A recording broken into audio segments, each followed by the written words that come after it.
ওয়াল্লাযীনা আমানু আশাদ্দু হুব্বান লিল্লাহ। ইমানদাররা সবচেয়ে দুনিয়াতে সবচেয়ে বেশি মহব্বত করে কাকে? আসতে বলবেন না, কাকে? আল্লাহকে। এই জন্য সব জায়গায় সবচেয়ে বড় নাম নেব সব সময়ের জন্য, তিনি কে? লা তুকসিরুল কালাম বিগাইরি যিকরিল্লাহ ফাইন্না কাসরাতুল কালাম বিগাইরি যিকরিল্লাহি কাসওয়াতুল লিল কলব। তোমাদের কথার ভিতরে আল্লাহর নামটা যেন বেশি চলে আসে। আল্লাহর নাম ব্যতীত দুনিয়ার কোনো কথা যদি বেশি চলে আসে, তোমার অন্তরটা কঠিন হয়ে যাবে, পাষাণ হয়ে যাবে। আমার দেশে আমি যদি একটা প্রশ্ন করি, এই দেশে ক্ষমার নীতি চলছে না প্রতিশোধের নীতি চলছে? ক্ষমা না প্রতিশোধ? যে প্রতিশোধ নেবে আল্লাহ তার প্রতিশোধ নেবেন, যে মানুষকে ক্ষমা করবে আল্লাহ তাকে ক্ষমা করবেন। আমার নবীজি কখনো প্রতিশোধ নিতে যান নাই। যে রাসূলকে মক্কার মানুষ ঘাড় ধাক্কা দিয়া, রাষ্ট্রদ্রোহিতার মামলা দিয়া, ঘর বাড়ি ছাড়া করে দিয়ে নবীজিকে হত্যার ওলিয়া জারি করে দেশ থেকে বিতাড়িত করেছিল, আমার নবীজি সেই মক্কা বিজয় যখন করলেন, ইন্না ফাতাহনা লাকা ফাতহাম মুবিনা, যখন ফতে মক্কা হয়ে গেল, মক্কা বিজয় যখন হয়ে গেল, নবীজি বললেন, আজকের দিনে আমি সবাইকে বিনা শর্তে মাফ করে দিলাম।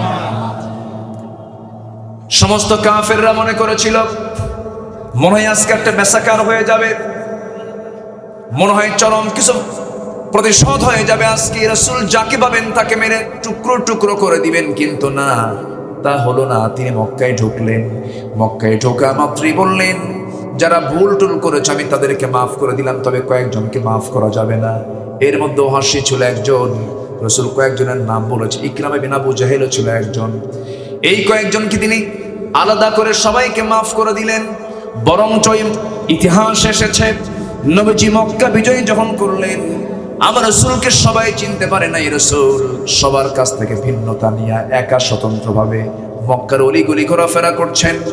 ওই মক্কা নগরের কিছু কিছু মানুষ ভয়ে পালায়া মক্কা নগর থেকে দূরে কোনো গ্রামের মধ্যে চলে যাচ্ছে। এমন সময় আমার নবীজি লক্ষ্য করে দেখেন, একজন বুড়ি মহিলা। কি মহিলা? বুড়ি মহিলা, হাতের মধ্যে পোটলা নিয়ে, মাথায় পোটলা নিয়ে চলে যায়। আমার নবীজি এমন দৃশ্য দেখলেন, বুড়ি মহিলা, গায়ে শক্তি নাই, রাসূল সামনে দাঁড়িয়ে বলছেন, মহিলা মা, আপনার বড় কষ্ট হয়ে যাচ্ছে, যদি আপনি আমাকে অনুমতি দিতেন, কোথায় যাবেন গন্তব্য পর্যন্ত আমি আপনাকে সহযোগিতা করতাম, পোটলাটা আপনি আমার মাথায় দিয়ে দেন। পোটলাটা তার মাথায় দেওয়া হলো, নির্দিষ্ট জায়গায় পৌঁছে দিলেন। পৌঁছে দিয়ে কোনো কথা বললেন না, চলে আসতেছেন। বুড়ি মহিলা বলে, শোনো, মুহাম্মাদের ভয়ে, মুহাম্মদ নাকি মক্কা বিজয় করতে এসেছে, তার ভয় আমি মক্কা ছেড়ে এত দূর পর্যন্ত চলে আসছি। মক্কা নগরে এত ভালো মানুষ তো খুব কম পেয়েছি আমি। ও যুবক, তোমার পরিচয়টা না দেওয়া পর্যন্ত আমি আজকে তোমাকে আমার সামনে থেকে যেতে দেব না, তোমার পরিচয়টা দিয়ে দাও। নবীজি মুস্কি মুস্কি হাসি মেরে বলছেন, বুড়িমা, যে লোকটার ভয়ে আপনি এত দূর থেকে এত দূর পর্যন্ত ভয়ে পালায় আসতেছেন, সেই লোকটাই হলো মুহাম্মদ সাল্লাল্লাহু আলাইহি ওয়াসাল্লাম। রাসূল প্রতিশোধ তো দূরের কথা, তার খেপ সেবা করার জন্য ব্যাকুল হয়ে গেলেন। সঙ্গে সঙ্গে বুড়ি মহিলা বলতেছে, যা শুনেছি সম্পূর্ণ মিথ্যা তথ্য শুনেছি, এখনো মিথ্যা প্রচার আছে না নাই? আসতে বলবেন না, আছে না নাই? এখনো মিথ্যা প্রচার আছে। দোষ করে একজন চাপায় দেয় আরেকজনের ঘাড়ে, আছে না নাই? আচ্ছা, সম্মানিত ভাইয়া, দেশের শ্রেষ্ঠ সন্তান হলো মুক্তিযোদ্ধারা। মুক্তিযোদ্ধারা দেশকে স্বাধীন করেছেন, রক্ত দিয়েছেন। অথচ জাতীয় পত্রিকার জরিপ আমি দেখতে পেলাম, কোথায় যেন লেখা আছে, দেখলাম কয়েকদিন আগে, যে 2000 মুক্তিযোদ্ধা যাদের বয়স হলো 52 বছর, তারা মুক্তিযোদ্ধার ভাতা গ্রহণ করেছে। তাহলে বয়স যদি 52 বছর হয়, দেশের স্বাধীনতার বয়স তো 52 বছর, যুদ্ধ করল কোন দিন? মার পেট থেকে, রুহের জগতে। সম্মানিত ভাইয়েরা, এই সমস্ত প্রতারণাগুলো আছে না নাই? আসতে বলবেন না, আছে না নাই? কেন কেন হচ্ছে এগুলো? আমার দেশের কোনো কিছুর ক্রাইসিস নাই। আমার দেশে যে খনিজ সম্পদ আছে, এমন খনিজ সম্পদ পৃথিবীর বহু দেশে নেই বললেই চলে। এই ভলেন্টিয়াররা কাউকে কিছু বলবেন না, যে যেখানে আছে কথা না বলে দাঁড়িয়ে থাকুক, শুধু এতটুকু আসতে দিয়েন না, যে যেখানে আছে দাঁড়িয়ে থাকুক, থাকেন, সমস্যা নেই। কাউকে আর কিছু বলা হবে না, থাকে ভলেন্টিয়াররা কাউকে কোনো ধমক টমক দিয়েন না, যে যেখানে আছেন বলি আলহামদুলিল্লাহ। আলহামদুলিল্লাহ, জি, কারণ মানুষ বসার জায়গা পাচ্ছে না, তখন রোদ দাঁড়াবে, তো ছায়া শুয়াতে তো দাঁড়াবে তারা, যে যেখানে আছেন জি বলি আলহামদুলিল্লাহ। সম্মানিত ভাইয়েরা, সম্মানিত বন্ধুগণ, আমার দেশে যদি আমি প্রশ্ন করি, আমার দেশে নেতা বেশি না কর্মী বেশি? ভালো করে বলে, নেতা বেশি না কর্মী বেশি? নেতাই বেশি। কর্মী আছে? কেউ কি বলে আমি অমুক দলের কর্মী? সব নেতা মঞ্চ ভাঙ্গা শেষ, ঠিক কিনা?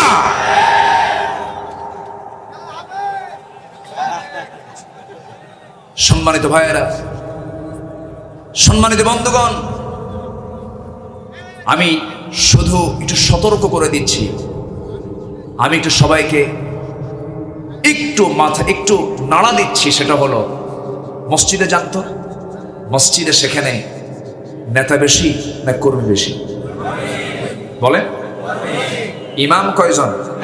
আর বাকি সব মেম্বার ভাঙ্গে কোনদিন মেম্বার ভাঙ্গে? সম্মানিত ভাইয়েরা, ইসলাম তাকেই নেতা বানায় যে নেতা হতে চায় না, ঠিক কিনা? আর ইসলাম ছাড়া যারা, তারা নেতা হতে চায় যারা, তাদেরকে নেতা বানায়। এটাই হচ্ছে ইসলাম আর অন ইসলামের মধ্যে তফাৎ। রাসূল বলেছেন, যারা নেতৃত্ব চেয়ে নেয়, আমি তাদেরকে নেতৃত্ব দিই না।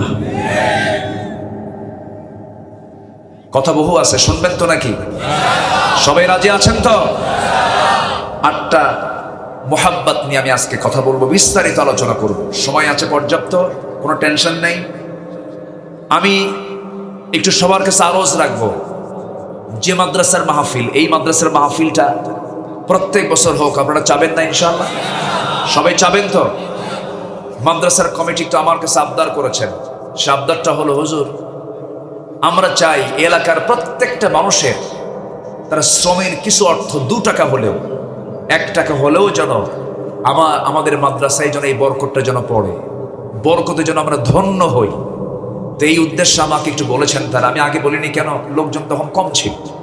তো আমি সবার কাছে একটু আরজ করব, এই আলোচনার শুরুতেই বলবো, আমি এখনো আলোচনার মূল পয়েন্ট আমি এখনো যাইনি, তো সবার কাছে একটু আরজ রাখবো, একটু কম বেশি করে কি কিছু দেওয়া যাবে? সবাইকে দিবেন? সবাইকে দিবেন? আগ্রহ আছে কি? দান করা কিন্তু ভাগ্যের ব্যাপার, হজ করা কিন্তু ভাগ্যের ব্যাপার। কোটি কোটি টাকার মালিক সিডনি যায়, সিঙ্গাপুর যায় চুল কাটতে, কি কাটতে? চুল কাটতে যায় সিঙ্গাপুর, অথচ উনি সিঙ্গাপুরে যেতে পারেন, উনি সিডনিতে যেতে পারেন, আমেরিকা যেতে পারেন, ইউরোপ যেতে পারেন, হজ করতে পারেন না। আছে না নাই? কোটি কোটি টাকার মালিক দান করতে পারে না। তো বসেছি আমরা, এটা একটা নসিব, আল্লাহর পথে দান করা একটা সৌভাগ্যের ব্যাপার। কারণ দুনিয়ার সব টাকা যা অ্যাকাউন্টে জমা দিবেন, সব দুনিয়া থাকবে, আপনার সঙ্গে যাবে না। আর এখন যা দেব, এটা আখিরাতের অ্যাকাউন্টে পার্মানেন্ট জমা হয়ে যাবে। 2, 5, 20, 50, 100, 500, 1000, যে যা পারি একটু ব্যাগ যাবে। একটু মেহেরবানি করে, আমি আপনাদেরকে বিরক্ত করব না, আমি বিশৃঙ্খল পরিবেশও দেখতে চাই না। যারা ভলেন্টিয়ার, খুব শান্ত মনে, কোনো অস্থিরতা নাই, শান্ত মনে যাবেন, যে দিবে বাস রিসিভ করবেন, কোনো কথা হবে না, কোনো আলোচনা, কোনো সাইড, কোনো টক হবে না। যে যা পারি আমরা দিল থেকে দেওয়ার চেষ্টা করব, জোরে বলি ইনশাআল্লাহ। এবং দ্রুত গতিতে আমি টাইম দিলাম 2 থেকে 3 মিনিট। 2 থেকে 3 মিনিট ছাত্ররা ঢুকে পড়েছে, সবাই দেবেন। পকেটে একটু হাত দিয়ে, একটু মেহেরবানি করে, অন্যের পকেটে না, নিজের পকেটে, হ্যাঁ নিজের পকেটে হাত দিয়ে যে যা পারি আমরা দেবো। আর যদি টাকা না থাকে, অন্তত ব্যাগে একটু হাতের ছোঁয়াটা দিয়ে দিবেন, আল্লাহ তাও বরকত দিবেন। ব্যাগের মধ্যে হাত দিয়েন না, জিকির করে সুবহানাল্লাহ। আমার মা বোন যারা আসছেন, মা বোনরাও কম বেশি দেবেন ইনশাআল্লাহ। ঘোষণা দেবেন, জি, যে যা পারেন আমরা সবাই দেবো ইনশাআল্লাহ। জিকির করে সুবহানাল্লাহ আলহামদুলিল্লাহ। স্পেশাল গেস্ট যারা আছেন, স্পেশাল গেস্ট, এখানে চেয়ার আছে, ওখানে চেয়ার আছে, যারা মেহেরবানি করে সবাই দিল থেকে দেওয়ার চেষ্টা করবো। আমার মা বোন আমি বিশ্বাস রাখি যে পুরুষের চাইতে মা বোনদের দানের হার ডাবল হবে বলে আশা রাখি। ইনশাআল্লাহ তুমি মাদেরকেও দেওয়ার তৌফিক দাও। জিকির করেন সুবহানাল্লাহ।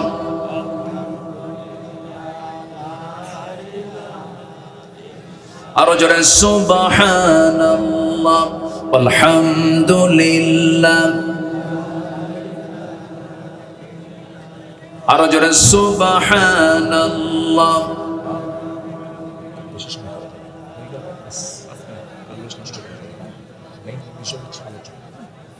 আরো জোরে লা ইলাহা। ভলেন্টিয়ার যারা ব্যাগটা নিয়ে মঞ্চে নয়, সম্মানিত ক্যাশিয়ার মহোদয় যিনি আছেন হুজুরের কাছে আমানত মনে করে এটা আপনি জমা দিন। মঞ্চে এটা আসবে না, মঞ্চে আসলে সাউন্ড হবে। হ্যাঁ, মেহেরবানি করে আল্লাহ তুমি সবার আন্তরিক পূর্ণ এই দানকে তুমি আল্লাহ কবুল করো। জোরে বলি আমিন। জিকির করেন সুবহানাল্লাহ আলহামদুলিল্লাহ। আরো জোরে সুবহানাল্লাহ আলহামদুলিল্লাহ। আমি কিন্তু ভলেন্টিয়ার ছাড়া আমি দাঁড়াতে বলিনি কাউকে, এটা আদবের সুস্পষ্ট খেলাফ হয়ে যাচ্ছে। মেহেরবানি করে বসুন। কোমরও যদি লেগে যায়, সবাই যদি কোমর ঠিক করতে দাঁড়ায় যান তাহলে তো কেমন হলো? একটু বসেন, জিকির করে সুবহানাল্লাহ।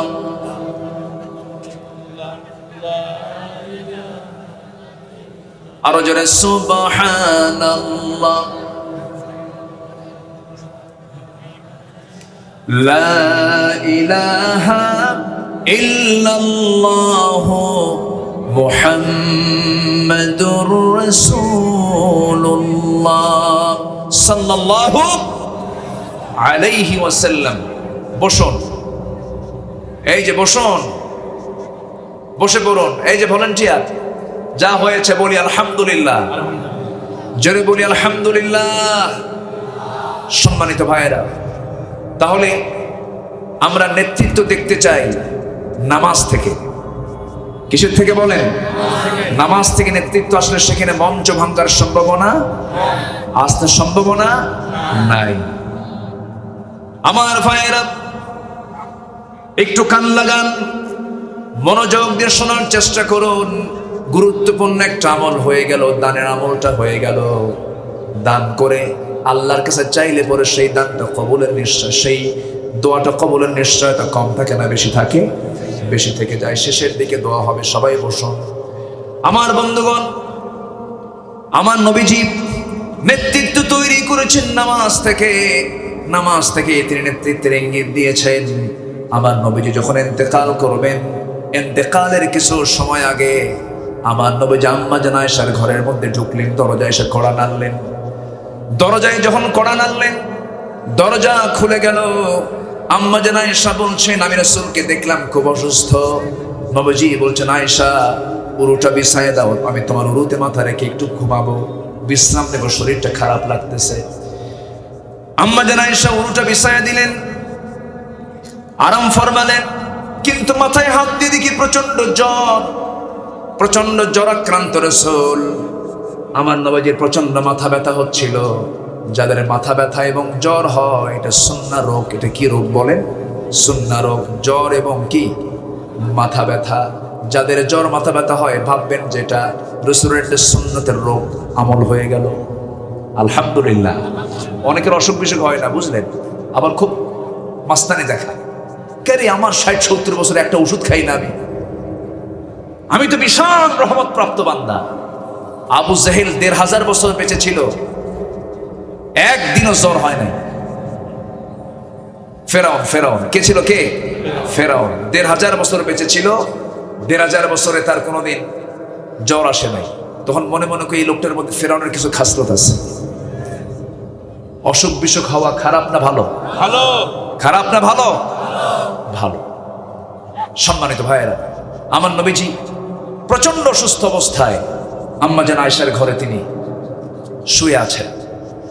হঠাৎ করে বেলাল আবার আজান দিলেন। আজান শুনে আমার নবীজি ওঠার চেষ্টা করছেন, কারণ আজান শুনলে ইমানদার চুপ থাকে না মসজিদে যায়? বসে থাকে না মসজিদে যায়? এটা তার একটা মাথায় একটা অ্যালার্ম থাকে। আমি কখন মসজিদে চলে যাব?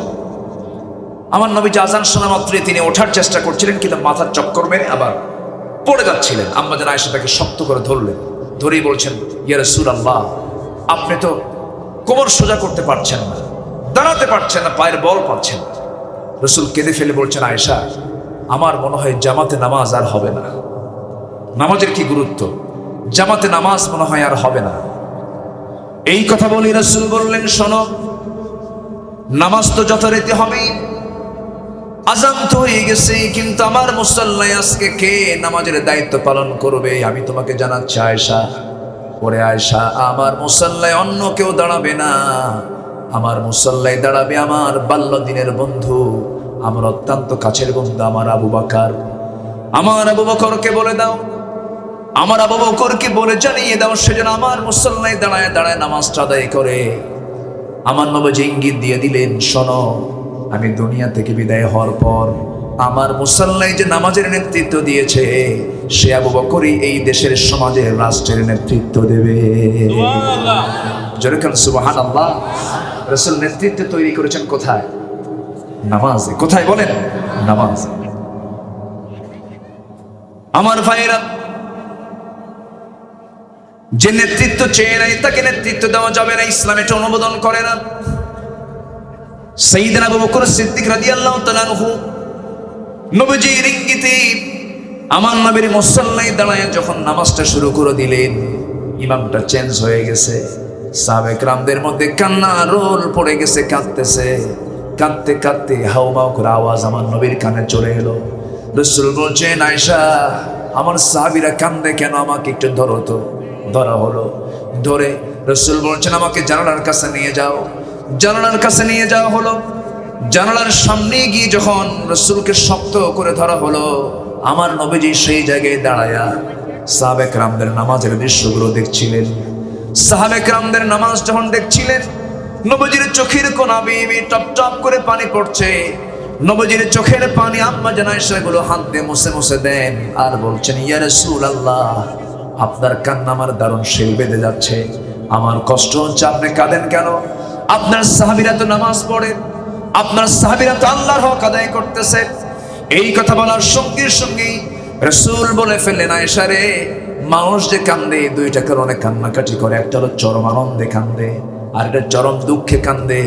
আজকে তুমি আমার চোখের পানি যে দেখতে পাচ্ছ, এটা আমার দুঃখের পানি নয়, এটা আমার চরম আনন্দের পানি। আমি কাঁদতেছি এই জন্য রে আয়েশা, এই নামাজ কায়েমের সংগ্রাম করতে যায়া তায়েফের মানুষ আমাকে ফুল না দিয়ে আমাকে পাথর মেরে জর্জরিত করে দিয়েছে। মক্কার মানুষ আমাকে রক্ত দিয়া সয়লাব করে দিয়েছে, আমার দেহ থেকে রক্ত ঝরিয়ে দিয়েছে।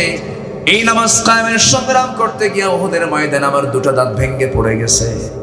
খন্দকে পরীক্ষা খনন করতে করতে আমার কোমরটা অকেজ হয়ে গেছে। দেখো আয়েশা, শেষ সময় পর্যন্ত আমি কোমরটা সোজা করে দাঁড়াতে পারছি না। এই কোমর হারাইছি আমি খন্দকের ময়দানে, এই দাঁত হারাইছি আমি উহুদের ময়দানে, একটা মাত্র কারণ, সেটা হচ্ছে নামাজ কায়েমের জন্য। আজকে নামাজটা রাষ্ট্রীয় পর্যায়ে কায়েম হয়ে গেছে। আমার সাহাবীরা কাতারে কাতারে স্বাধীনভাবে তারা নামাজটা আজকে পড়তে পারছে। এই আনন্দের দৃশ্য আমার চোখে পানি আনতে বাধ্য করেছে আয়েশা। রাসূলকে এই কথা শোনানোর পর রাসূল বলছেন, আয়েশা রে, আমার মনে হয় শরীরটা ভালো যাচ্ছে না, আমাকে শয়ে দাও তো। শয়ে দেওয়া হলো, নবীজির মাথায় পানি ঢেলে দেওয়া হলো। নবীজি যে কোনো মুহূর্তে দুনিয়া থেকে বিদায় নিয়ে নেবেন। আম্মা জান আয়েশা বলেন, আমি 9টা কারণে নিজেকে শ্রেষ্ঠত্ব মনে করি। নাম্বার 1 হলো, আমি 9 বছর বয়সে নববধূ হয়ে নবীর ঘরে পদার্পণ করেছি। এরপরে আমি একমাত্র কুমারী স্ত্রী, রাসূলকে নিজের চোখে দেখতে পেয়েছি, জিবরাইলকে নিজের চোখে দেখতে পেয়েছি। আমি আর রাসূল যখন একই বিছানায় যখন ঘুমাতাম, আমি থাকা অবস্থায় ওহী নাযিল হয়ে যেত। আমি আয়েশা, আমার ব্যাপারে রাসূল বলেছেন, সুরেদ খাবার যেমন শ্রেষ্ঠ খাবার, আমার স্ত্রীর মধ্যে সবচেয়ে শ্রেষ্ঠ স্ত্রী হচ্ছে আমার আয়েশা। সবচাইতে বেশি হাদিস বর্ণনা করেছেন আয়েশা। 7 দিন ধরে আমার নবীজি যত কথা বলেছেন, সকল সাহাবায়ে কেরামকে ডাক দিয়ে বলছেন, কে কে বলতে পারো বলো। কেউ 100% বলতে পারে নাই। রাসূল বলেছেন, আয়েশা, 7 দিন আমি কি কি কথা বলেছি তুমি বলো তো। একটা অক্ষরও তিনি বাদ দেন নাই। যেরকম সুবহানাল্লাহ। আম্মা জান আয়েশা রাদিয়াল্লাহু তাআলা আনহা দুনিয়া থেকে রাসূল যখন বিদায় নেবেন, আম্মা জান আয়েশা বলেন, আমার ঘরটাই রাসূল পছন্দ করলেন। নবীজি আমার উরুতে মাথা রেখে বলছেন, আয়েশা মনে হয় দুনিয়াতে আর বাঁচবো না, দেখো ফাতিমাকে ডাক দাও। ফাতিমাকে ডাক দেওয়া হলো। ফাতিমার চোখের পানি দেখে রাসূল বলছেন, ফাতিমা কেঁদো না, আমার কাছে আসো। কানের মধ্যে মুখ ঢুকায় বলছেন, আয়েশা রে, আমার ফাতিমা দুনিয়া থেকে বিদায় নিচ্ছে। ও ফাতিমা, চিন্তা করো না, আমি দুনিয়া থেকে বিদায় নিচ্ছি। আমার বিদায়ের বেশি দিন সময় লাগবে না, কিছুদিন পর তুমিও দুনিয়া থেকে বিদায় হয়ে যাবে। ফাতিমার এই কানে যখন এই সংবাদটা জানিয়ে দিলেন রাসূল, ফাতিমার কান্না বন্ধ হয়ে গেল। মৃত্যুর সংবাদ শুনলে মানুষ কান্দে, ফাতিমা মৃত্যুর সংবাদ শুনে তিনি আনন্দ প্রকাশ করলেন, কারণ আমার আব্বা নাই, আমিও দুনিয়াতে থাকার কোনো প্রয়োজন নাই। আমার রাসূল ফাতিমাকে সান্ত্বনা দিয়া আয়েশা সিদ্দিকা রাদিয়াল্লাহু আনহাকে সর্বশেষ একটা কথা বলছেন, আয়েশা শোনো, আমি দুনিয়া থেকে মনে হয় বিদায় নিয়ে নেব, তবে আমার উম্মতকে একটা বিষয় জানিয়ে দিও, ওরে আয়েশা, আমার উম্মত যেন নামাজটাকে যেন কখনো না ছেড়ে দেয়। জোরে বলি সুবহানাল্লাহ। আমার নবীর শেষ কথা কি ছিল বলেন? আরো জোরে শেষ কথা কি ছিল? সবসময় তিনি নামাজের তাকিদটা দিয়েছেন, বারবার তিনি এনকারেজ করেছেন। অতএব যে নেতা আপনাকে নামাজের জন্য ডাকে না, যেই দল আপনাকে নামাজের জন্য ডাকে না, যেই নেতা আপনাকে আখিরাতের উপকারে আসবে না, সেই নেতার মুখে আমরা জুতা মারি।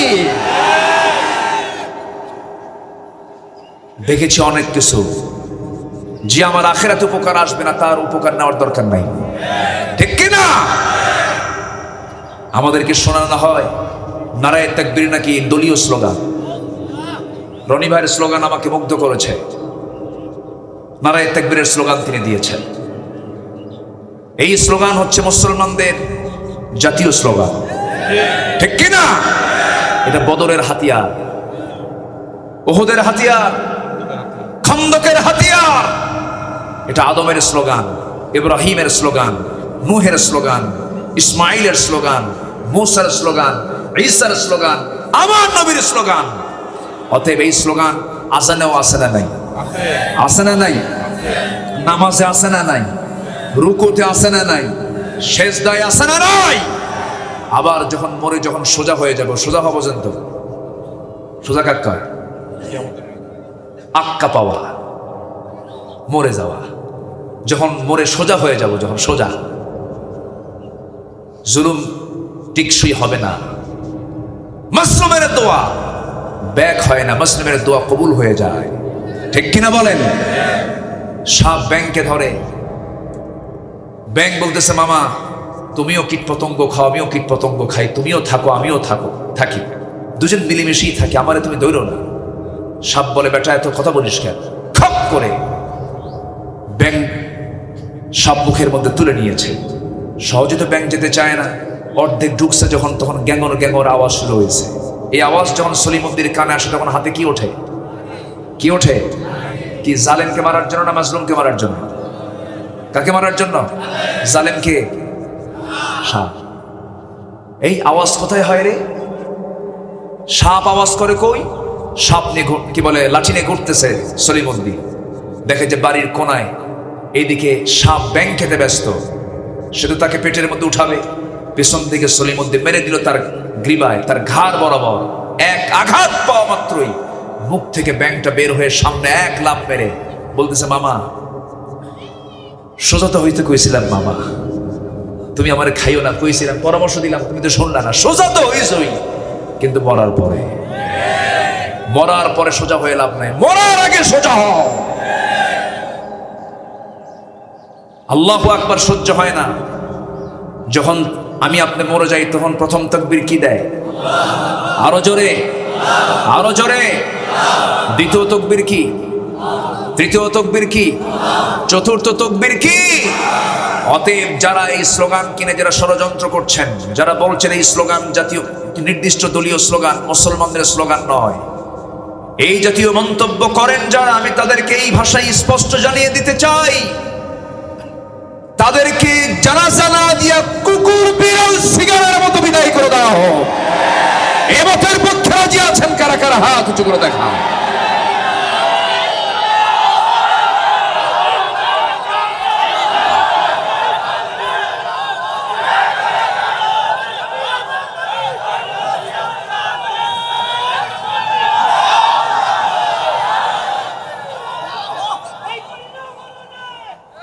আল্লাহ তুমি সবার হাতকে কবুল করো, জোরে বলি আমিন, আরো জোরে আমিন। আবু জেহেল কখনো কল্পনাও করে নাই বেলাল এত বড় একজন সম্মানজনক পদ পাবে।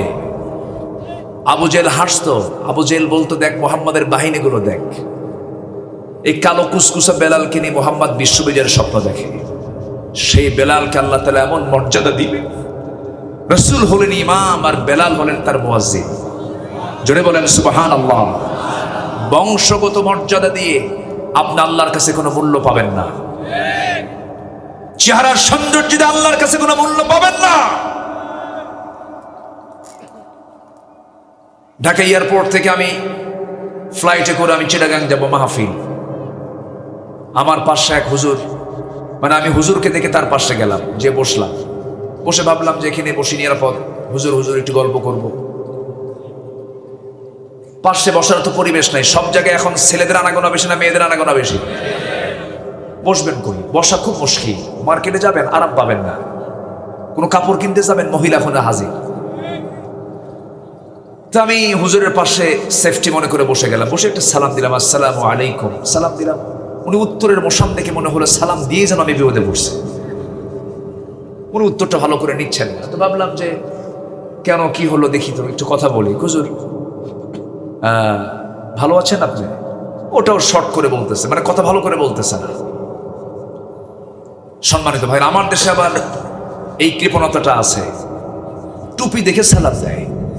টুপিটা কোন গ্রুপের? টুপি যদি মেলে তাহলে সালামের জবাব ভালো করে দেয়। আছে না নাই? আছে না নাই? এত কৃপণতা নিয়ে আপনি এই পৃথিবীতে ইসলামকে সামনের দিকে এগিয়ে নেবেন কেমনে? কেমনে নেবেন? আফগানের লোকেরা এক টুপি পড়ে, পাকিস্তান এক টুপি পড়ে, ভারত এক টুপি পড়ে, বাংলাদেশ আরেক টুপি পড়ে, মালয়েশিয়া আরেকটা টুপি পড়ে। কি ঠিক না? এক একটা দেশের এক একটা কালচার থাকে, পোশাকের একটা সিস্টেম থাকে। ওমানরা ওমানি টুপি পড়ে, সৌদিরা সৌদি টুপি পড়ে, মিশরীয়রা আবার উপরে লালওয়ালা টুপিগুলো পড়ে। এক একটা দেশের এক একটা সিস্টেম থাকে। এটি কোনো বিষয়, অথচ আগে সালাম দিলে আগে টুপির দিকে চায় থাকে, দেখি টুপি যদি মেলে তার উত্তর দেবো, না হলে মেলে উত্তর দেবো না। আছে না নাই? এই জন্য বলি, আপনারা তো হুজুরদের কাছে যান দোয়া চাইতে, এখন উল্টা আপনারাই দোয়া করেন হুজুরদের জন্য, হুজুরের জন্য ভালো হয়। আমাদের সমস্যা অনেক। তো আমি তাকে সালাম দিয়ে প্রশ্ন করলাম, হুজুর আপনার নাম কি? বলতেছে অমুক পীরজাদা। যখন কইছে পীরজাদা, তখন বললাম যে আপনি অমুক পীরজাদা? হ্যাঁ। আমি তো নবীজাদা। কি কথা কি বুঝতেছেন আপনারা? আমি কইছি আমি নবীজাদা। নবীজাদা মানে? উনি আমার দিকে একদম মানে অন্যভাবে তাকাচ্ছে এখন। নবীজাদা মানে? হ্যাঁ, আপনি পীরের ছেলে আর আমি হলাম নবীর ছেলে। আমার বাপ আদম, আমি আদম সন্তান, আমি আদমের ছেলে। আদম তো নবী, আমি নবীর ছেলে, আমার কি মর্যাদা কম নাকি? চুপ মেরে আস। আর একটা কথা বলতেছে, নবীর ছেলে হয়ে লাভ কি? নূহ আলাইহিস সালামের ছেলে ছিল কেনান, লাভ হয় নাই। ইব্রাহিম আলাইহিস সালামের বাবা ছিল আজর, নবীর বাপ হয়েও কোনো লাভ নাই। নবীর বাপ হয়ে কোনো লাভ নাই, নবীর ছেলে হয়ে কোনো লাভ নাই। এই পৃথিবীর সেরা বংশ হলো যারা পারেন লিইলাফি কুরাইশিন ইলাফিহিম রিহলাতাশ শিতাই ওয়াস সাইফ। এই পৃথিবীর সেরা বংশ হলো কুরাইশ বংশ, যে বংশে জন্ম নিয়েছেন কে? মুহাম্মদ সাল্লাল্লাহু আলাইহি ওয়াসাল্লাম। সেই কুরাইশ বংশের লোক কিন্তু আবু লাহাব। আবু লাহাব কোন বংশে? কোন বংশে? লাভ আছে? বংশ দিয়ে লাভ আছে? কোনো লাভ নাই। বংশগত কৌলিন নদী, জান্নাত পাওয়ার কোনো সম্ভাবনা নাই। জান্নাত পেতে হলে চেহারার সৌন্দর্য দিয়ে হবে না, বংশ দিয়ে হবে না, সম্পদ দিয়ে হবে না।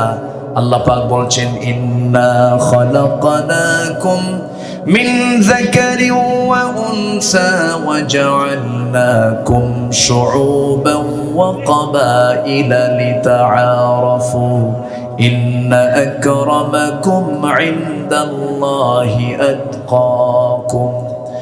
আমি তোমাদেরকে একজন নর এবং একজন নারী থেকে পৃথিবীতে সৃষ্টি করেছি, পাঠিয়েছি, তোমাদের মধ্যে সেই লোকটাই সবচাইতে বেশি দামি যে আমি আল্লাহ আমাকে সবচাইতে বেশি ভয় করে। জোরে বলি সুবহানাল্লাহ।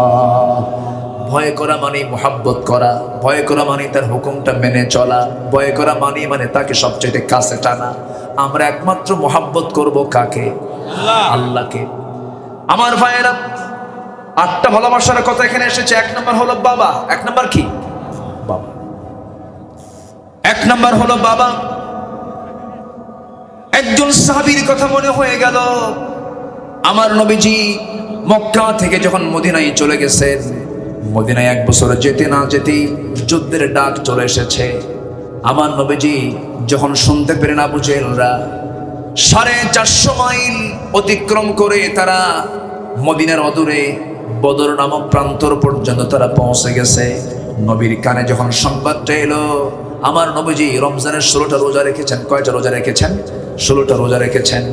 16 রোজা রাখার পরে নবীর কানে যখন সংবাদ চলে এলো, আবু জেহেল, উতবা, শাইবা, মুগীরা সব বদর নামক প্রান্তরে হাজির হয়েছে। আমার নবীজি সাহাবায়ে কেরামকে বললেন, ও সাহাবীরা, কে কে যাবে আমার সঙ্গে বদরের প্রান্তরে? সাহাবীরা বলছেন, ইয়া রাসূলুল্লাহ, আমরা দেশ ছেড়েছি, ব্যবসা ছেড়েছি, বউ বাচ্চা সবকিছু ছেড়ে দিয়েছি। যুদ্ধের ময়দানে যেতে আমাদেরকে পিছপা হতে দেখবেন না, আমরা প্রস্তুতি নিচ্ছি, আপনি আমাদেরকে অর্ডার করুন।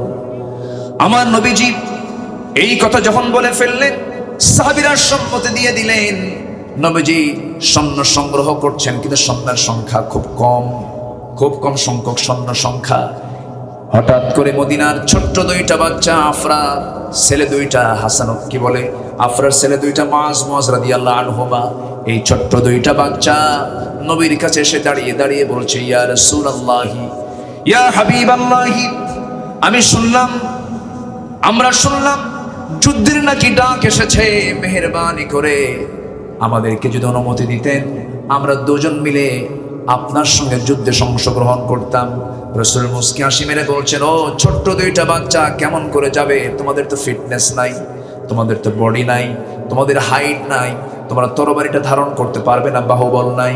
ছোট্ট 2টা বাচ্চার মধ্যে বড়জন বলতেছে, হুজুর ও তো ছোট, অন্তত আপনি আমাকে অর্ডার দেন, আমি তোর চাইতে বড় আছি। ছোটজন বলে, হুজুর ও যদি যুদ্ধের পারমিশন পায় আমাকেও পারমিশন দিতে হবে। কেন? ও লম্বায় বড়, আমি শক্তিতে বড়। জোরে কর সুবহানাল্লাহ। ও লম্বায় বড়, আমি শক্তিতে বড়। নবীজি মুস্কি হাসি মারলেন। নবীজি বলছেন, তাই যদি হয় ঠিক আছে মুআজ, তোমরা দুজন একটু কুস্তি শুরু করে দাও। দুজন কুস্তি শুরু করে দিয়েছে। নবীজি মজা করে দেখছেন তাদের দৃশ্যগুলো। বড়জন ছোটজনকে নিচে ফেলে দিয়েছে।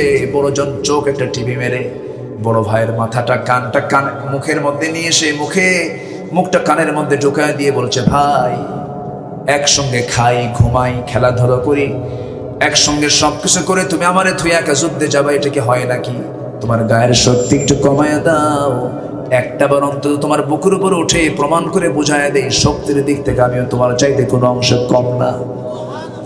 নবীজি টের পেলেন। নবীজি হাসতেছেন, কিন্তু চোখে তার পানি টলমল করছে আর বলছেন, আল্লাহ, এই ছোট্ট 2টা বাচ্চার গায়ে শক্তি নাই, কিন্তু ইমানের জোর আছে।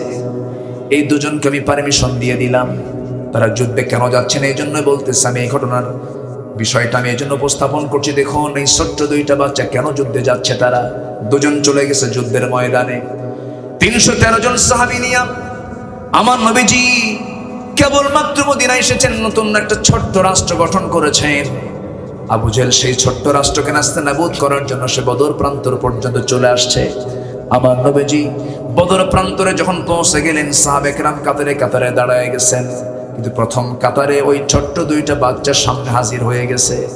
একজন সাহাবীকে ডাক দিয়ে বলছে, চাচা, যুদ্ধ যখন করতেই হবে সামনের কাতারে থেকে যুদ্ধ করব, শুধু দেখায় দাও। চাচা দেখো তো আবু জেহেলটা কোথায়? সাহাবী বলতেছে, মুআজ, ছোট্ট তোমরা 2জন মানুষ, আবু জেহেল দিয়ে কি করবা? ছোট্ট 2টা বাচ্চা বলতেছে, ও চাচা, আবু জেহেল দিয়ে কি করবো পরে বলবো, আগে দেখায় দাও। এবার বলতেছেন, না, তোমাদের বলতে হবে, তোমরা কেন আবু জেহেলকে খুঁজতেছো? সঙ্গে সঙ্গে বলছে, শুনেছি এই লোকটা নাকি রাসূলকে সবচাইতে বেশি কষ্ট দিয়েছে, রাসূলকে নাকি বেশি জ্বালাতন করেছে, সবচেয়ে নাকি বেশি অত্যাচার করেছে। আমরা কারো বিরুদ্ধে যুদ্ধ করতে আসি নাই, শুধু আবু জেহেলকে মারতে পারলেই আমাদের মন শান্তি হয়ে যাবে। একটু দেখায় দাও না সে আবু জেহেল লোকটা কোথায়। সেই সাহাবী বলছে ওই যে ঘোড়ার পিঠে বসে আছে, দুই দিকে পা ছেড়ে দিয়া তারা বসে আছে, ওই আবু জেহেলকে চতুর্দিকে লোকজন পাহারা দিচ্ছে। এটাই হলো কাফেরদের লিডার আবু জেহেল। বলতে দেরি, যেতে দেরি হলো না, সিংহের মতো গর্জন দিয়া বাজ পাখির মতো উড়ন্ত হয় দূর মেরে গিয়া দুইজন দুই সাইডে দাঁড়ায় গেছে। ছোট মানুষ বগলের নিচে পড়ে থাকা ছোট্ট দুইটা বাচ্চাকে কেউ গুরুত্বর চোখে দেখে নাই, ভাবে না এটা কোন গ্রুপের মানুষ।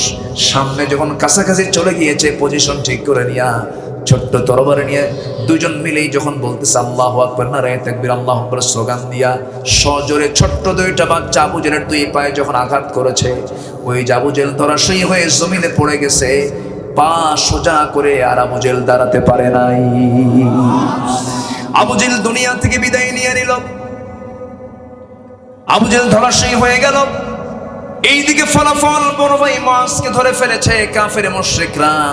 পিছন দিক থেকে একজন কাফের এসে তার ডান হাতে তরবারিতে আঘাত করেছে। এক আঘাতে বড় ভাই তার ডান হাতটা পড়ে যাওয়ার মতো হয়ে গেছে, ঝুলতেছে চামড়ার সাথে, ঝনঝন করে তরবারি পড়ে গেছে। দৌড় মেরে গিয়া বাম হাতে সেই তরবারি তুলে নিলেন, যুদ্ধ চালাতে লাগলেন। ছোট্ট মানুষ কতক্ষণ যুদ্ধ চালাবে? 8-10 জন তাকে ঘেরাও করে ফেলেছে, তবুও বাম হাতে তরবারি নিয়ে যুদ্ধ চালাচ্ছেন। কিন্তু ডান হাতের ঝুলন্ত হাতটা, চামড়ার সঙ্গে ঝুলিয়ে থাকা হাতটা ডান হাতে এসে ধাক্কা খায়, ডিস্টার্ব হচ্ছে তরবারি চালাতে। চট করে ডান হাতের ঝুলন্ত হাতটা বাম পায়ের তলে রেখে এমন জোরে টান মারলেন, হাত ছিটকে পড়ে গেছে। বাম হাতে যুদ্ধ করতে নিয়ে বাম হাতও কেটে ফেলে দিল, ঝনঝন করে তরবারি পড়ে গেছে। সামনে ইতিমের মতো দাঁড়ায় আছেন, দুটো হাত নাই, কেমন করে যুদ্ধ করবেন? একজন তরবারি দিয়ে কল্লা আঘাত করেছে, মস্তকটা ছিটকে পড়ে গেছে। দুনিয়া থেকে বিদায় নিয়া দুনিয়ার সমস্ত মুসলমানদেরকে জানান দিচ্ছেন, ও দুনিয়ার মানুষ, রাসূলকে ভালোবাসতে গেলে এমন করে জীবন দিয়াই ভালোবাসতে হয়। জোরে বলি সুবহানাল্লাহ। ওই বদরের প্রান্তরে আরেকজন সাহাবী যুদ্ধের ময়দানে যুদ্ধ করতে নিয়ে উবাইদ ইবনুল জাররাহ রাদিয়াল্লাহু তাআলা আনহু যুদ্ধ করতেছেন। যুদ্ধের মধ্যে লক্ষ্য করে দেখেন রাসূল তো আগেই বলে দিয়েছেন সাহাবীরা, বদর যুদ্ধে এমন একটা যুদ্ধের নাম, বাপ বেটার যুদ্ধ, ভাই ভাই যুদ্ধ, একই বংশের যুদ্ধ। সাবধান, বাপ মনে করে কিন্তু তাকে ছেড়ে দেওয়া যাবে না, ভাই মনে করে ছেড়ে দেওয়া যাবে না, বংশ মনে করে ছেড়ে দেওয়া যাবে না। কি করবে তোমরা বলো? উবাইদ ইবনুল জাররাহ যখন যুদ্ধের ময়দানে উপস্থিত দেখতে পেলেন তিনি তার নিজের বাপ আবু জেহেলের পক্ষ অবলম্বন করে যুদ্ধ করতে আসছে। একটা বছর দেখেন উবাইদা, বাপকে দেখা মাত্রই তার বাল্য স্মৃতি মনে হয়েছে, আহারে এই বাবার কোলে আমি বড় হয়েছে, আমি বাপকে কেমন করে মারি। তরবারিটা গোটায় নিলেন, ঘুরে তিনি দাঁড়ালেন, বাপকে মারবেন না মনে করে। কিছুক্ষণ পরে মনে হলো না না, ইমানটা উকি মেরে সামনের দিকে উঠে গেছে। ইমান বলছে, ও উবাইদা, তোর কাছে ইমান বড় না তোর বাপ বড়? তোর কাছে আল্লাহ বড় না তোর বাপ বড়? তোর কাছে রাসূল বড় না তোর বাপ বড়? এই চিন্তা মাথায় নেওয়ার সঙ্গে সঙ্গে আবার তিনি উঠান হয়ে ঘুরে দাঁড়ালেন, তরবারি কোষ মুক্ত করে বাপকে বাপ না মনে করে, শিরকের প্রতীক মনে করে বাবার গর্দান বড় বড় আঘাত এনে দিয়া বাপকে দুনিয়া থেকে বিদায় করে দিয়া তিনি যুদ্ধের ময়দান থেকে ফেরত আসলেন। কিন্তু উবাইদার চোখে মুখে কোনো হাসি নাই, কান্নার ছাপ, চোখে পানি পড়ে। বদর যুদ্ধে মুসলমানদের বিজয় যখন নিশ্চিত হয়ে গেছে, সবার চোখে হাসি। আমার নবীজির সঙ্গে সঙ্গে বলছেন সাহাবীরা, আমার উবাইদার মুখে হাসি নাই কেন? কি হয়েছে উবাইদার? আমার নবীজি এই প্রশ্ন করা মাত্র একজন সাহাবী বলছেন, ইয়া রাসূলুল্লাহ, উবাইদার মুখে হাসি না থাকার কারণ হলো উবাইদা আজকে তার বাপকে হারিয়ে ফেলেছে। রাসূল বলছেন, আমার প্রিয় সাহাবী, উবাইদার বাপকে তোমরা কারা মেরেছো বলো? হুজুর, আমরা কেউ মারি নাই, উবাইদা নিজে তার বাপকে দুনিয়া থেকে বিদায় করে দিয়েছে। রাসূল বলছেন, ওরে সাহাবীরা, আমার উবাইদা আজকে যে কাজটা করেছে, উবাইদা তুই আমার কাছে আয়। আমার নবীজি বুকের সঙ্গে জড়িয়ে ধরে বলছেন, উবাইদা তুমি আজকে যে কাজটা করেছো, আল্লাহর 8টা জান্নাত তোমার জন্য খোলা হয়ে গেছে। জোরে বলি সুবহানাল্লাহ। আমার ভাইরা, এই জন্য সকল ভালোবাসা 1 নাম্বার উজাড় করতে হবে কার জন্য? আল্লাহ। আসতে বলবেন না, কার জন্য? নাম্বার 2 হচ্ছেন মুহাম্মদ সাল্লাল্লাহু আলাইহি ওয়াসাল্লাম। কষ্ট পাচ্ছেন নাকি আপনারা? আলোচনা চালাই জিকির করি লা ইলাহা ইল্লাল্লাহ আরো জোরে লা ইলাহা, আরো জোরে লা ইলাহা সুবহানাল্লাহ ওয়ালহামদুলিল্লাহ লা ইলাহা, আরো জোরে লা ইলাহা, লা ইলাহা ইল্লাল্লাহ, লা ইলাহা ইল্লাল্লাহ, লা ইলাহা, এটা আওয়াজ দিয়ে বলেন, লা ইলাহা ইল্লাল্লাহ, লা ইলাহা ইল্লাল্লাহ, লা ইলাহা ইল্লাল্লাহ, আরো জোরে লা ইলাহা ইল্লাল্লাহ, লা ইলাহা ইল্লাল্লাহ মুহাম্মাদুর রাসূলুল্লাহ সাল্লাল্লাহু আলাইহি ওয়াসাল্লাম। বদর যুদ্ধে মুসলমানদের বিজয় হলো, বলি আলহামদুলিল্লাহ। 313 জন নিয়ে 1000 সৈন্যকে তিনি মোকাবেলা করলেন, কথা বলা যাবে না, মোকাবেলা করলেন। 1000 সৈন্যকে পরাজিত করলেন 313 জন সাহাবী নিয়ে মুহাম্মদ সাল্লাল্লাহু আলাইহি ওয়াসাল্লাম। যুদ্ধের ফলাফল হলো 70 জন কাফের দুনিয়া থেকে বিদায় নিল, আর 70 জন কুরাইশ তারা বন্দী হয়ে গেল, যুদ্ধবন্দী হলো। যুদ্ধবন্দী যখন হয়ে গেল, সেই সময় আমার নবীজির হাতে যুদ্ধবন্দী হলেন তার নিজের আপন চাচা, নিজের জামাই পর্যন্ত। চাচা এবং কি কি ঘরের বাইরের মানুষ তারা নাকি না ভিতরের মানুষ? নিজের মানুষগুলো সব গ্রেফতার হয়ে গেল। 70 জন সাহাবী, 70 জন এই যুদ্ধবন্দীকে পিঠ মোড়া দিয়া, শক্ত দড়ি দিয়ে পিঠ মোড়া দিয়ে বেঁধে নবীর সামনে হাজির করা হলো। রাসূল বললেন, সাহাবীরা কি করেছো? হুজুর, সবাইকে শক্ত দড়ি দিয়ে বাঁধছি, শুধু আপনার জামাইকে একটু সম্মান করছে, জামাই মানুষ তো একটু নরম করে বাঁধছি, আর আপনার চাচাকে একটু সম্মান দিয়েছি। সবাইকে দিছি হলো ওই খেজুর, আর আপনার জামাই এবং আপনার চাচাকে দিয়েছি ছাগলের গোশত আর হচ্ছে রুটি, একটু সম্মান দিয়েছি। রাসূল বললেন, না, যুদ্ধের নীতিতে এমনটা হতে দেওয়া যাবে না। যুদ্ধ নীতি সবার জন্য সমান, যেহেতু ছাগল গোশত যখন সবাইকে দেওয়া হয়েছে, সবাইকে গোশতই দিয়ে দাও, রাসূল বলে দিলেন। এবং আমার জামাই মনে করে, আমার চাচা মনে করে, যেহেতু দড়ির বাঁধনটা একটু নরম করে দিয়েছে, সবার বাঁধনটা ঢিল করে দাও, সবাইকে ঢিল করে দাও, বা বাঁধন ঢিল করে দেওয়া হলো। এরপর মুক্তিপণের পালা, সবাই মুক্তিপণ দিয়ে যাচ্ছে। রাসূলের সামনে বসা, যুদ্ধ শেষে আপন চাচা আব্বাস রাদিয়াল্লাহু তাআলা আনহু পরে ইসলাম কবুল করেছেন, সামনে উপস্থিত। রাসূল বললেন, চাচা, আপনি তো ভাতিজার বিরুদ্ধে যুদ্ধ করতে আসছেন, তো এখন মুক্তিপণ আপনাকে দিতে হবে। তো চাচা বলতেছে, ভাতিজা তুমি চাচার কাছ থেকে নিবা? রাসূল বললেন, আপনি তাহলে চাচা হয়ে ভাতিজার বিরুদ্ধে যুদ্ধ করতে আসলেন কেন? আপনি কেমন চাচা যে আপনি ভাতিজার বিরুদ্ধে যুদ্ধ করতে আসছেন? যেহেতু আপনি যুদ্ধ করতে এসেছেন, এটা দুনিয়ার কোনো যুদ্ধ নয়, আল্লাহর বিরুদ্ধে যুদ্ধ করতে এসেছেন, আপনার কাছ থেকে আরো আগে মুক্তিপণ নেব। আল্লাহু আকবার বলেন। এটার নাম ইসলাম, এটার নাম কি? ইসলাম। আমার দেশে এমন পরিবারও আছে, একই পরিবারের 4 ভাই 4 দল করে, আছে না নাই? 4 ভাই কয় দল করে? 4 দল করে। যে দল ক্ষমতায় থাকে, বাকি 3 ভাই বলে, তুই আমাদের সালা 5 বছর, এরপর আমাদেরটা যখন আসবে তখন আমরা তোদেরকে দেখবো। এরকম সুবিধাবাদী লোক আমার দেশে নাই বললেই চলে, আছে না নাই? এরকম সুবিধা নিয়ে আপনি দুনিয়ায় সুবিধা করতে পারবেন, আখিরাতে সুবিধা করতে পারবেন না, আখিরাতে সুবিধা করতে পারবেন না। আমার নবীজি বললেন, চাচা কি দিবেন দেন। কে তোমার চাচির কাছে আমি কিছু রেখে আসি না, আমি কিছু দিতে পারবো না। রাসূল বললেন, চাচা মিথ্যা কথা বলা যাবে না, আপনি আমার চাচি আম্মার কাছে 6টা স্বর্ণের খণ্ড রেখে এসেছেন। আব্বাস বলতেছেন, মুহাম্মদ তোমাকে এই সংবাদ দিল কে? রাসূল বললেন, আমি তো গায়েব জানি না, তবে গায়েবের মালিক আল্লাহ তাআলা আমাকে জানিয়ে দিয়েছেন। সাইয়েদনা আব্বাস বললেন, ভাতিজা মুহাম্মদ আর কতক্ষণ তোমার বিরুদ্ধে থাকি, আমার কালিমা পড়ায় না, যা জোরে খান সুবহানাল্লাহ। কালিমা পড়ে মুসলমান হয়ে গেল। আমার নবীজি এবার বললেন, আমার জামাই কই? জামাই বলছেন তো এলাকায় কি বলে? মেয়ের স্বামীকে কি বলে? জামাই বলে না? জামাই। আমার জামাই কোথায়? জামাই সামনে আসছে, বললেন রাসূল যে জামাই, তুমি তো শ্বশুরের বিরুদ্ধে যুদ্ধ করতে আসছো, তোমাকে মুক্তিপণ দিয়ে যেতে হবে। ঠিক আছে, আমি দেব। মক্কায় সংবাদ পাঠিয়ে দিছে, আমার নবীর মেয়ে সেই ঘরে। তো স্বামীর মুক্তিপণ হিসাবে একটা গলার হার, একটা চেইন, একটা গলার হার পাঠিয়ে দেওয়া হয় প্যাকেট করে। নবীজির হাতে যখন দেওয়া হলো, যেটা আবুল আসের মুক্তিপণের সম্পদ, এটা মুক্তিপণ হিসেবে এটা পাঠানো হয়েছে। রসুল খোলা মাত্রই দেখলেন গলার হার। গলার হার দেখা মাত্র রসুল কেঁদে ফেললেন। রসুলের কান্না দেখে সাহাবীরাও কাঁদলেন। রসুল বলছেন, সাহাবীরা তোমরা কান্দো কেন? হুজুর আপনি কাঁদলে কি আমরা হাসতে পারি? আপনি কেন কাঁদতেছেন? রসুল বলছেন, দেখো আমি গলার হারের জন্য কান্দি না।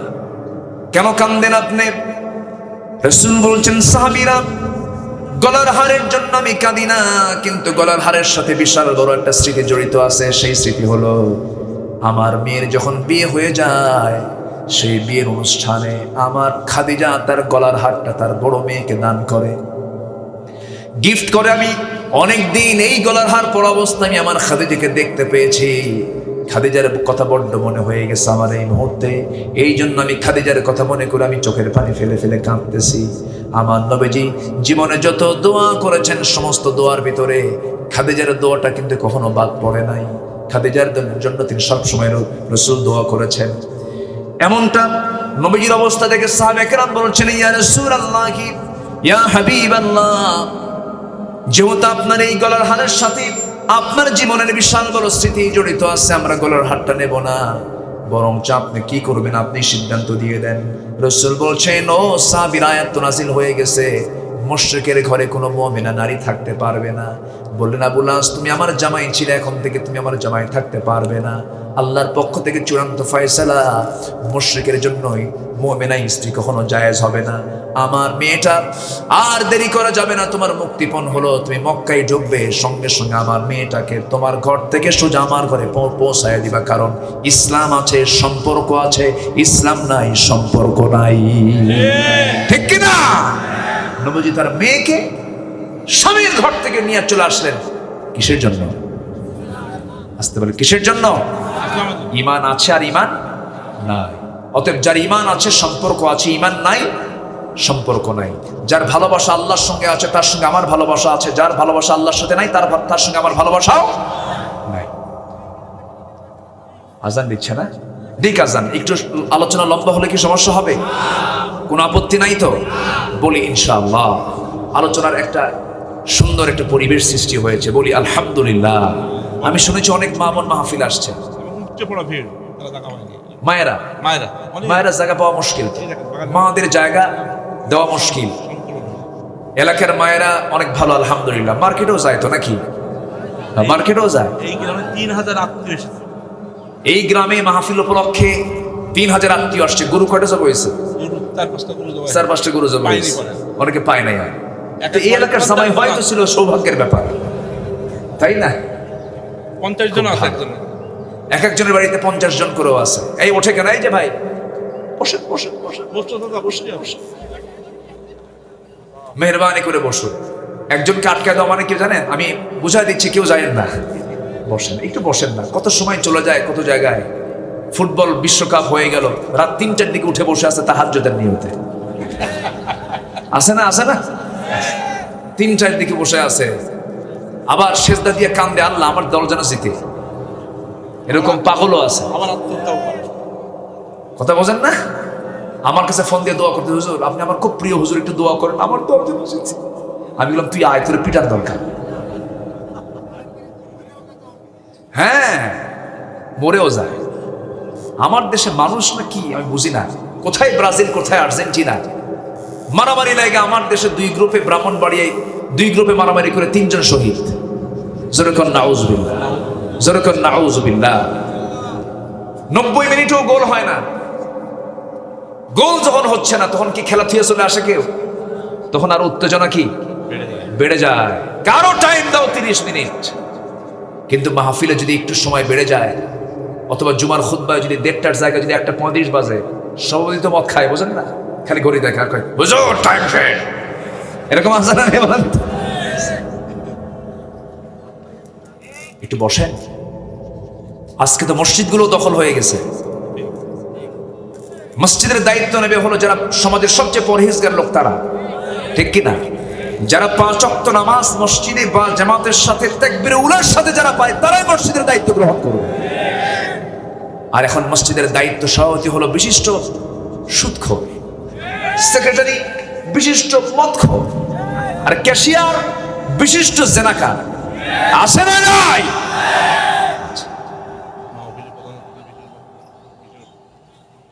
মসজিদে খুতবা দেবে কেমনে? 3 পজিশনে 3 কুখ্যাত বসে আছে, খুতবা তো নাই। আর কোরআনে খুতবা দেবে কি? খতিব সাহেব অনেকদিন খুতবা দিতে হঠাৎ করে একদিন মুখ থেকে ফসকে বের হয়ে গেছে, লা তাকুলুর রিবা আদআফান মুদাআফা, তোমরা চক্রাকারে সুদের কারবার করো না।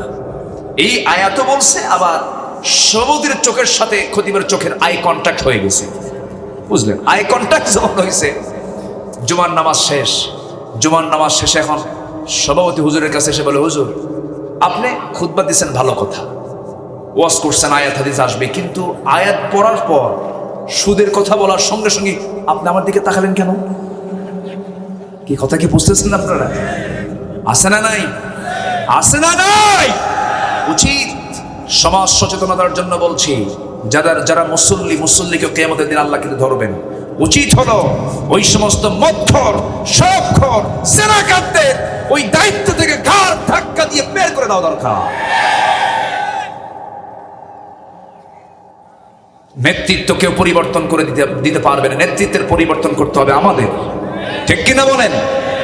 আল্লাহ তুমি সবাইকে বোঝার তৌফিক দিয়ে দাও। জোরে বলি আল্লাহুম্মা আমিন। আজকের মাহফিল আমি লক্ষ্য করছি যুবকরা বেশি, আলহামদুলিল্লাহ বলেন। জোরে বলি আলহামদুলিল্লাহ। যুবকদেরকে বলবো, যুবকরা তোমরা 3টা কাজ করবা। 3টি কাজ যদি করতে পারো, আল্লাহ তাআলা তোমাকে তোমার রিজিকটাকে ডাবল বানায় দিবে। জোরে বলি সুবহানাল্লাহ। যুবকরা শুনবা, শুনবা? কয়টা কাজ? রিজিকের কোনো ঘাটতি হবে না কখনো, রিজিক ডাবল হবে, যা ছিল তার ডাবল হয়ে যাবে। নাম্বার 1, তাড়াতাড়ি বিয়ে করো। খুশি হবে না? কই খুশি তো না, কেউ কিছু কয় না তো, চুপ করে বসে আছে। ঠিক, হ্যাঁ, বিয়ে করার দরকার আছে না নাই? বিয়ে করো। দেবে না, দেবে না। আবার কবে বিয়ে তো করবো, দেবে না তো, তাহলে হ্যাঁ বেকার। বেকার শব্দ শয়তান থেকে আসে, পৃথিবীর কেউ বেকার থাকে না। আল্লাহ তাআলা সবাইকে কাজ দেন, বলি আলহামদুলিল্লাহ। জোরে বলি আলহামদুলিল্লাহ। মেয়েদের বাপেরও সমস্যা আছে, সমস্যা আছে, বিয়ে দিতে চায় না। বলে যে ছেলে কি করে, ছেলের পজিশন শুনতে শুনতে শেষ পর্যন্ত বলে ছেলের কি মঙ্গল গ্রহে অফিস আছে? এরকম আছে না নাই? আছে না নাই? রাসূল তার মেয়েকে বিয়ে দিয়েছেন টাকা দেখে, বাড়ি দেখে, চেহারা দেখে না তাকওয়া দেখে? তাকওয়া দেখে। আপনার মেয়ের যদি সুখ পেতে চান, আপনার মেয়েকে যদি সুখী দেখতে চান, হাসি মুখ দেখতে চান, সব বাদ দিয়ে শুধু তাকওয়া দেখবেন, আপনার মেয়ের সংসার হবে জান্নাতের টুকরা। বলি আলহামদুলিল্লাহ। শুধু টাকাতে সুখ হয় না, ইসলাম মানলে সুখ হয়। বলি আলহামদুলিল্লাহ। নবীজি তার মেয়ে ফাতিমাকে যখন বিয়ে দিলেন, মিলিয়নার, বিলিয়নার, কোটি কোটি টাকার মালিক সাহাবীরা রাসূলকে প্রস্তাব দিচ্ছেন, হুজুর আপনার মেয়েকে আমি বিয়ে করব। রাসূল বলেন নট অ্যালাউড, যাও, হবে না। সবার প্রস্তাব দেওয়া শেষ, প্রস্তাব দেওয়ার মতো কেউ নাই। সর্বশেষ আছেন হলো আলী রাদিয়াল্লাহু তাআলা আনহু। সাইয়েদনা আলী যাবেন কেমনে? সবার অবস্থা দেখে ভাবলেন আমি গেলে তো পাত্তাই পাবো না। সবার শেষে তিনিই গেলেন, সামনে দাঁড়ায় আছেন। রাসূল বলেন আলী কিছু বলবা? হুজুর কি যে বলবো নিজেও জানি না। রাসূল বললেন তুমি কি আমার মেয়েকে বিয়ে করতে চাও? তুমি কি বিয়ে করবে? হুজুর দিলে করা যায়। রাসূল বলেন বিয়ে যে করবা টাকা আছে? হুজুর টাকা পাবেন কই? বাড়ি তো নাই। বাড়ি তো নাই, ঠিক আছে, কিছু তো টাকা থাকতে হবে। হুজুর কিছু সম্পদ আছে। কি? এই যে তরবারি, এই যে ঢাল। এই যে তরবারি, এই যে ঢাল, মানে এই ছাড়া আর কিছু নাই? কেনার কিচ্ছু নাই। ঠিক আছে, তুমি তরবারিটা রাখো, ঢালটা বেচো, ঢালটা বিক্রি করে তুমি আসো, ঢাল বেচার টাকাই হবে আমার মেয়ে, আমার কলিজার টুকরা ফাতিমার বিয়ের মোহরানা। জোরে বলে সুবহানাল্লাহ। তাহলে কোটি টাকার কাবিন নাকি? কোটি টাকা, লাখ টাকা, কয়েক হাজার টাকা। আর এখনকার কাবিন নামা কত, সেই কাবিন নামা কিয়ামতেও শোধ হবে না, ঠিক কিনা? এই ফাঁকিবাজি করার কোনো দরকার আছে? মেয়ের বাপরাও দুষ্ট, ধর বেশি করে কাবিন, যেন তালাক দিতে নিয়ে যদি ও যেন টের পায়, দেখেন ওর নিয়তি খারাপ, ঠিক কিনা? এগুলো বদমাইশ, এগুলো করবেন না। রসুল তার মেয়েকে বিয়ে দিলেন, একদম ছোট্ট মহরণা ধরে রসুল তার মেয়েকে বিয়ে দিলেন। বিক্রি করতে গেছেন ঢাল, ঢাল বিক্রি করতে যায় একটা রহস্য হয়ে গেছে। কাস্টমার হচ্ছেন সাইয়েদনা ওসমান রাদিয়াল্লাহু তাআলা। বলছেন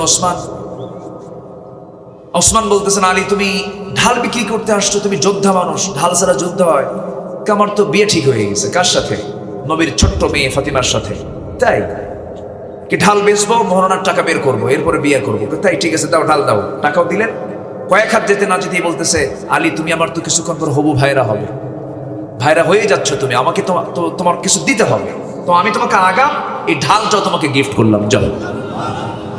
ঢাল আর টাকা নিয়ে রসুলের কাছে হাজির হয়ে বললেন, ইয়া রাসূলুল্লাহ, এই যে আসছি, কি ঢাল বেচো নাই মনে হয়? হুজুর ঢাল বিক্রি হয়েছে তো।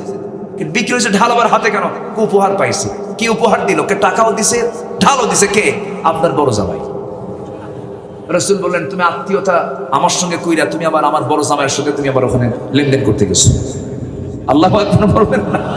রসুল মেয়েকে বিয়ে দিলেন, বিয়ে শাদী হয়ে গেল। রসুল বিয়ের সময়, বিয়ের পর যারা মেয়েকে বিয়ে দেয় তারাই কিন্তু এই কষ্টটা বোঝে। ভাই তো তার মেয়েকে বিয়ে দিচ্ছেন না, বিয়ের দিন কাঁদছেন? কান্না আসে? কতক্ষণ কাঁদছেন? আচ্ছা আচ্ছা, মেয়ে বিয়ে দিলে কি একটু কষ্ট হয় না? এতদিন কত কষ্ট করে বড় করছি। তো রসুল তার মেয়েকে বিয়ে দিবেন, বিয়ে দেওয়া শেষ, মেয়ে যাবে এখন স্বামীর ঘরে।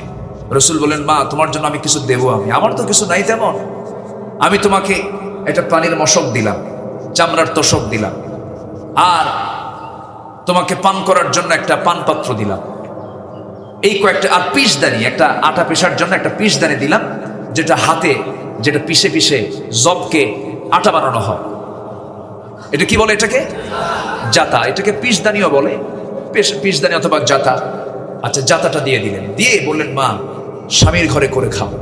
বাবার পরামর্শ দেখেন, যারা মেয়ের বাপ তারা শোনেন। যুবকরা তো আপনাদের ক্লেম দিচ্ছে, বোঝেন নাই? এই জন্য মেয়ের বাপদেরকে একটু বোঝায় দিচ্ছি। তো পাঠায় দিয়ে বলছেন, মা স্বামীর ঘর করে খাও। আজকের থেকে বাবার ঘরের চাইতে স্বামীর ঘর হলো শ্রেষ্ঠ ঘর। আলহামদুলিল্লাহ বলেন। স্বামীর বিরুদ্ধে যেন একটা নালিশ আমার কানে না আসে। এখনকার মেয়ের বাপরা কি করে? মেয়েকে বিয়ে দিয়ে বলে, যা স্বামীর ঘরে করে খা, যদি কিছু কয় খালি ফোন দিবি, খাইয়া ফালাবো। কি এগুলো সন্ত্রাসী কর্মকাণ্ড আছে না? কখনো সুখ হবে না।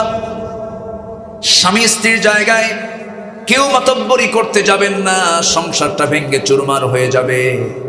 আর আমার মাদেরকে বলবো, আমার মা আজকের মাহফিলে বহু মা এসেছেন, তাদেরকেও বলবো, স্বামীর ঘরে যখন চলে আসবেন, বাবার বাড়ির প্রভাব স্বামীর ঘরে খাটাবেন না।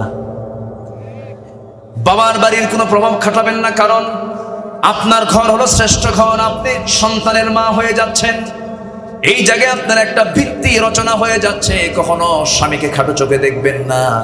রাসূল তার মেয়েকে জানিয়ে দিয়েছেন, বিশ্বনবী তার মেয়েকে, আমার নবীজি একদিন দেখতে পেলেন ফাতিমা তার ঘরে এসে বসে বসে নামাজ পড়ে।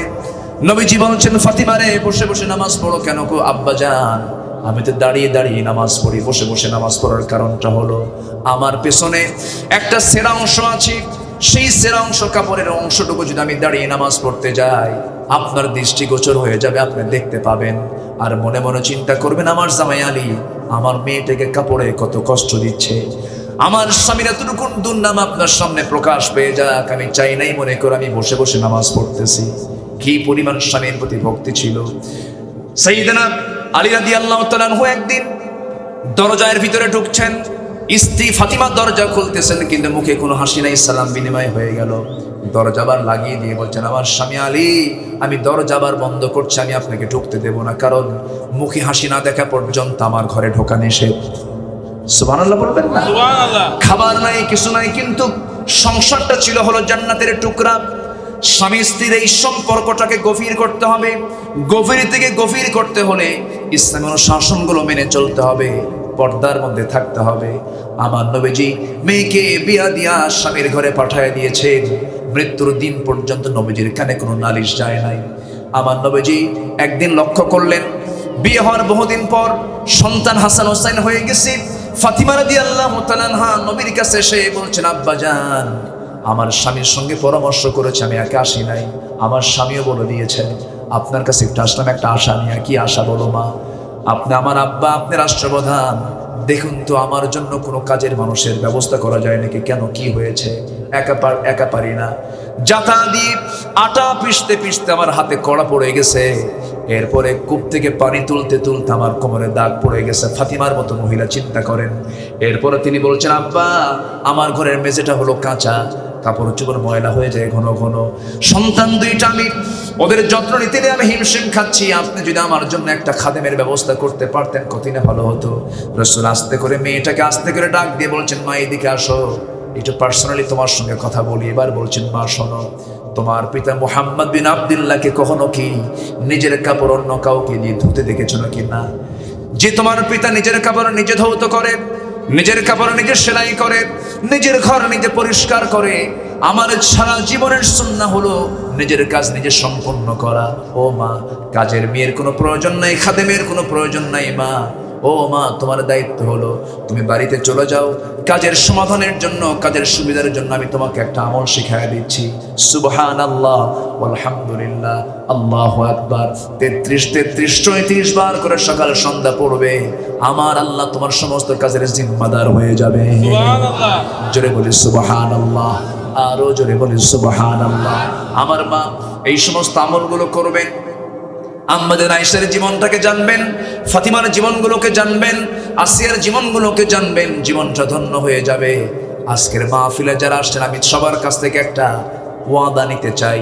এসেছি আমরা, যখন তখন মরে যেতে পারি, জীবনে এক ওয়াক্ত নামাজ আজকের থেকে আর কেউ ছাড়বো না। সিদ্ধান্ত কি নেওয়া যায় নাকি? জোরে বলি ইয়া আল্লাহ, আরো জোরে ইয়া আল্লাহ। আমাদেরকে 5 ওয়াক্ত সালাত আদায় করার তৌফিক তুমি আল্লাহ দিয়ে দাও। জোরে বলি আমিন, আরো জোরে আমিন, আরো জোরে আমিন।